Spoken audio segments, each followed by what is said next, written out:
လေးတို့အိမ်လို့ဒီတိုင်းကိုလူမနေဘဲနဲ့ကိုပြစ်ထားပြစ်တာတော့ အဲ့လိုဖြစ်သွားတယ်မမရဲ့ မောင်မဲနဲ့ပဲမီတာရှိတယ်မဟုတ်လား ရှိတယ်ဟိုမိတ်တင်လိုက်ခက်ခက်ခက်ကအမွေဆိုင်တော့လေအရှုပ်ရှင်းကိစ္စတွေရှင်းနေနည်းနည်းကြားတယ်လို့ဖြစ်သွားတာမမရဲ့ အရှုပ်ရှင်းစမှာစာရွက်စာတမ်းတော့ရှင်းတယ်နော် 我说啥呢？谁家？阿妈干的，妈妈了的，现他了。 ငါအဲ့ဟာတော့ကြောက်တယ်ပွဲစားဆိုပေမဲ့လေသိ ဘာ လား မှမရှိတော့ဘူးပြီးသွားပြီပေါ့ အိမ်ကလေလုံးဝအကျန်းတယ်နော်မနဲ့ကိုပြင်ယူရမှာတော့ အဲ့တော့ဒီလည်းမပြေရပါဘူးမမရဲ့ဆေးလေးပါလေးတုတ်လိုက်ရွှိုင်းလိုက်ရပါပြီနော်ရတာ တဲ့မထင်တဲ့အိမ်ထဲဝင်တဲ့ပတ်စာစီမှပြန်မထွက်ဘူးနင်တို့ဟာဟောတက်ကြီးဟဲ့အခန်းမရှိပါမရှိစားလို့လည်းမရရောင်းစားလို့လည်းမဖြစ်တဲ့အနေထား ထပ်ခုလည်းရှိပါတယ် ထပ်ခိုးဆိုမှအဲ့ထပ်ခိုးကပြက်သနာနော်ခေါင်းမိုးနေကတ်နေတာဟဲ့နွေရာသီမပြောနဲ့ဆောင်းတွင်းတော့မှအဲ့လေကားဖြစ်ပေါ်တာမတက်နိုင်ဘူးဘာလဲလဲဘာလဲထပ်ခိုးမြန်ကဆန်ကုန်ခံပြီးလုပ်နေတဲ့နင်တို့ကမြန်ဟဲ့ဘလို့စိတ်ကူးနဲ့ အမွေဆိုင်အိမ်ဆိုတော့ပါလာပြီးသားမို့ အေးနှမျိုးတာဟဲ့ထပ်ခိုးလုံးမဲ့စားဟဲ့နှစ်ထပ်ပြင်းတစ်ထပ်နော် ဟို68လမ်းမိုက်နဲ့လေကြောက်ကက်ကြတယ်လေမမရဲ့ဟိုလမ်းမိုက်နဲ့နီးတာဟို အဲ့ဒီကြောကတ်ကပြက်သနာနင်တို့ကအဲ့ကြောကတ်ဆိုတာလမ်းညွန်ရခက်တယ်တည်မလားဘယ်လမ်းကြားလဲမဟုတ်ကြောကတ်ပြက်အကြနေဟဲ့အိမ်ဒီဖက်လက်ထားနေရထားရိုက်ထိုးနေငါတဲ့သူလည်းမကြိုက်ဝယ်တဲ့သူလည်းမကြိုက်နင်တို့အိမ်ရဟဲ့ငါလေး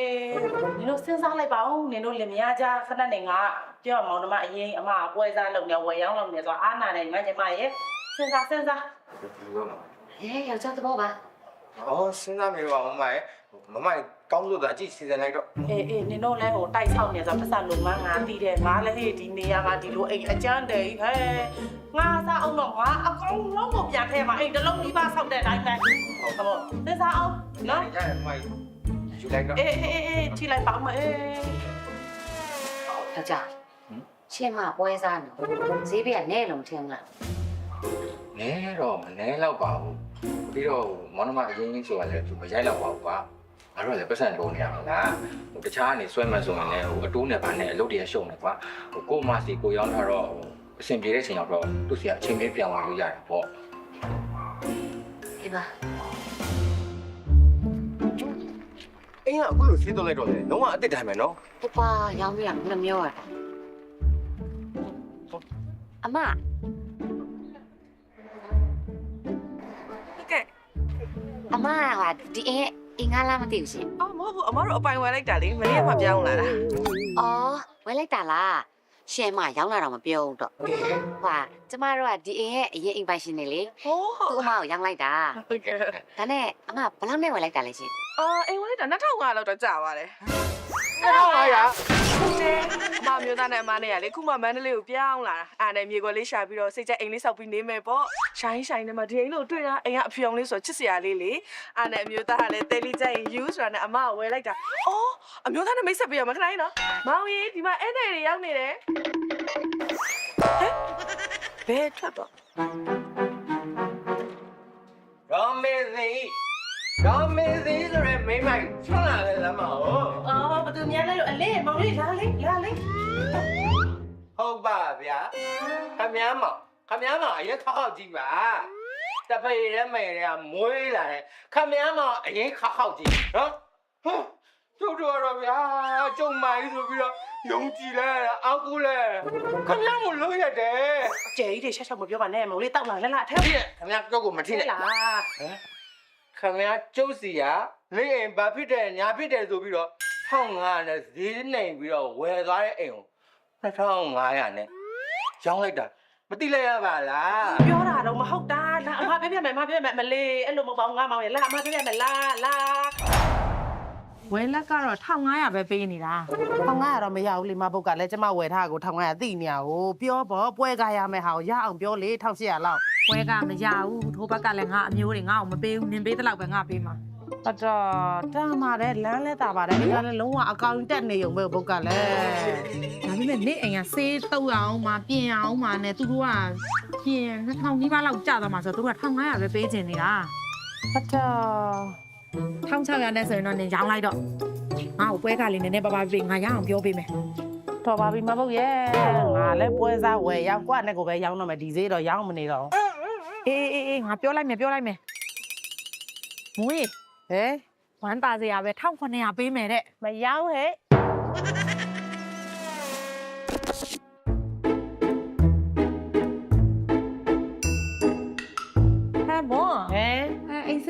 လား ဟုတ်တယ်မြင်တဲ့အတိုင်းပဲ ဆေးတုပ်လိုက်တော့လဲအစ်ကြီးကြာနာပဲ အစ်စ်ပဲဟိုအစကတည်းက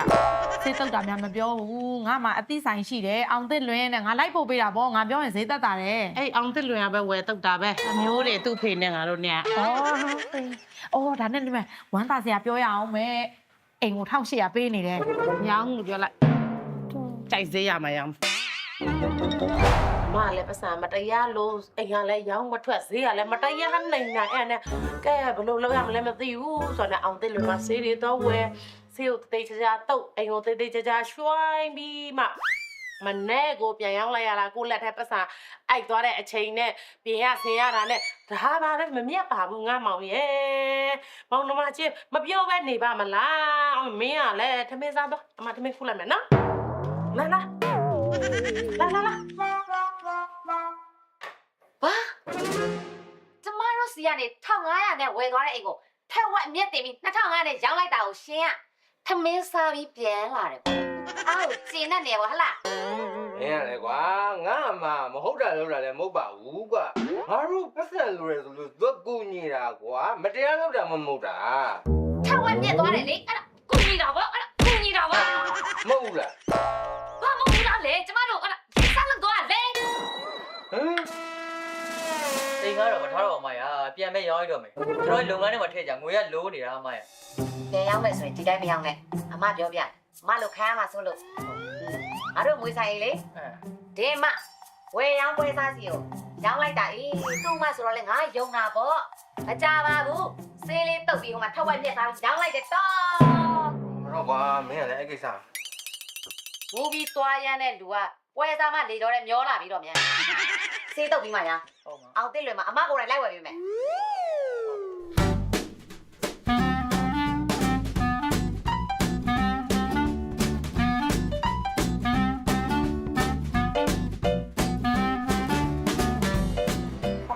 ရှင်အောင်တကယ်အနေတွေ့ပါလေရှင်โอเคအင်တော့စီလေးကြည့်ချင်တယ်မှာ ပြန်มาဖဲတော့ပါရှင်ဟုတ်ဒီမှာတော့အောင်တင်လင်းတို့စေးတိုင်းမှာဆိုရင် international brand တွေ local brand တွေပေါ့နော်စိတ်ကြမျိုးစုံရွေးချယ်နေရတယ်ရှင်ဟုတ်ပြီးလည်းညီမတို့ဒီစေးတွေဆိုရင်ပေါ့နော်ဒီခင်မီစေးဖြော်ဆက်ကြီးတွေနဲ့လည်းဖြော်ဆက်ပေးနေပါတယ်ရှင်ဟုတ်ညီမတို့ဆိုင်မှာဆိုရင်လေညီမတို့ဒီကာနာတွေကိုပေါ့နော်ညီမတို့စိတ်ကြရွေးချယ်ခြင်းနဲ့ရောင်းနေဆိုရင်ညီမတို့ face specialty နဲ့အတူပေါ့နော်အကြံပေးပြီးတော့ရွေးချယ်တဲ့စနစ်လေးလည်းရှိပါတယ်ရှင်ဟုတ် ဟာအဆူဆုံးနော်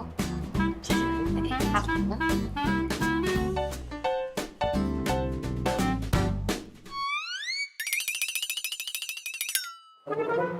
ယ်ကချိုချောင်ရတဲ့အိမ်ကိုစေးတုံလို့လည်းမသိပါဘူ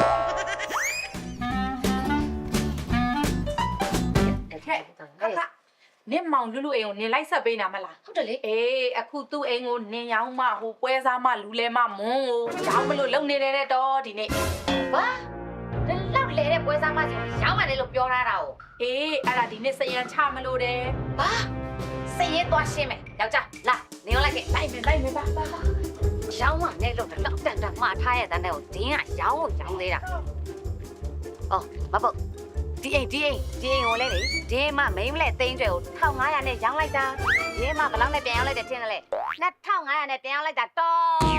လေတီပါအေးတီပါဝယ်သွားတဲ့လူကဘယ်သူများမှတ်လို့လဲရန်ကုန်ကငါညင်မငါတော့လေထီပြူဖက်နှစ်ပါးနဲ့ရှာလိုက်ရတာမြေခွက်ကို तू ကတော့ငါ့ကိုမဘိုးပေးရမှာကြောက်လို့လေပိုင်ရှင်နဲ့ဓာတ်ရိုက်ချိတ်ပြီးတော့ကွက်ကြော်ရိုက်သွားတာ ဟေးညီမချင်းကိုအကျင့်မကောင်းလိုက်တာနော် လေပြောမနေနဲ့ ဘာကိုကွက်ကြော်ရိုက်တာဟမ်ဘယ်နာကွက်ကြော်ရိုက်တာသိန်း2500တန်တဲ့အိမ်2800တင်ပြီးရောက်တော့ဘာတူလဲပြောအဲ့ကြားပွဲကလိုချင်သေးတယ်ရပါလိမ့်မယ်အာကြီးကြီး ဩတင်ရမှာပေါ့ညီရမှာငါ့ကိုပွဲကမပေးချင်မဲနဲ့အဲ့လောက်တော့တင်ထားမှာငါ ဘာကိစ္စပေးရမှာလဲညီမတွေမဟုတ်ဘူးလားဟမ်ကိုညီရမှာမဟုတ်ဘူး ကဲဒီလာဖြစ်သွားပါကိုလူရေကျမကိုရောင်းပေးတော့ကျေးဇူးတင်တယ် ရပါတယ် ကျမလည်းမဟုတ်တာမလုပ်ဘူးပေါက်သေးပဲလေ ဒီလိုပဲရောင်းပါစေဟုတ်ကဲ့ လူဒီမိန်းမလဲသိန်းကျွဲစီမရောင်းမနဲ့လို့နင်အတန်မှားထားရတဲ့တဲ့အဲ့လိုခံရမှာစိုးလို့နင်ကိုပြောနေလေ ကြိုက်သေးပြီးလို့ရောင်းတာလေဘာဖြစ်လို့1500ရတဲ့အမွေးဆိုင်ကို1400ရတယ်ဆိုပြီးလူတွေကြားတဲ့အမားနဲ့မပတ်သက်ချင်လို့အခုများရောင်းတာဗျာဘာဖြစ်တော့ဗျာ အဲ့တော့1400ပဲပေးလို့ပါမောင်လေး အမလေးငါတို့ကလည်းပွပွလင်းလင်းမြတပဲမဟုတ်တာမလုပ်ဘူးငါတို့ကတော့ဒီလောက်ဝယ်တယ်ဒီလောက်ရောင်းတယ်ဘာပြောချင်အောင်ပြောစမ်းနေရ အောင်မြတ်တာဘာကိုပွင့်လင်းတာနော်ဘောင်းနမအရင်ချင်းကိုရိုက်စားလုပ်တော့တာလေ ဘာရိုက်စားလို့တယ်လဲနေနှုတ်ကြိုက်လို့ထောင်ရရနေရောက်တာဟော 1400နဲ့ရောင်းတယ်လို့ကလိန်သေးဘူးပြောပါဦးသူများမောင်မှာကြားတယ်ကဲတရံချပြီ ချမယ်မ လူလူဆွဲအောင်ထွက်ခဲ့ငါသမီးကိုလက်ဖွဲ့ထားတဲ့အိမ်ကိုများမင်းရောင်းလေပါလေတဲ့ဘာအောင်လို့မင်းဂျားတွေကပွဲသားကအချိုးချောင်းရကျင်တဲ့တွေလဲတတိထားနော်စယံချရင်စယံချရလူရှုံးဝယ်ရင်ဝယ်ကြည့်နော်ဝယ်တဲ့လူလည်းရှုံးမယ်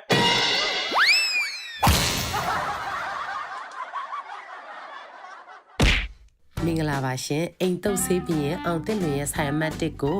ဖားကတ်မြို့မှာဖွင့်လှစ်ထားပြီးတော့ဆိုင်အမှတ်2ကိုမန္တလေးမြို့69လမ်း130နဲ့131ကြားမှာဖွင့်လှစ်ထားပါတယ်ရှင်ဆိုင်အမှတ်3ကိုတော့အမှတ်608 3ရက်ကွက်ဘုံမူဘာထူလမ်းမပေါ်46လမ်းစုံအနီးဈေးလေးမှတ်တိုင်အရှိတကုံမြို့နယ်ရန်ကုန်မြို့မှာဖွင့်လှစ်ထားပြီးတော့ဆိုင်အမှတ်4ကိုမန္တလေးမြို့130မနော်ဟရီလမ်း46လမ်းနဲ့49ကြားမှာဖွင့်လှစ်ထားပါတယ်ရှင်ဆိုင်အမှတ်5လေးကိုတော့မန္တလေးမြို့62လမ်း111လမ်းနဲ့112ကြားမှာဖွင့်လှစ်ထားပါတယ်ရှင်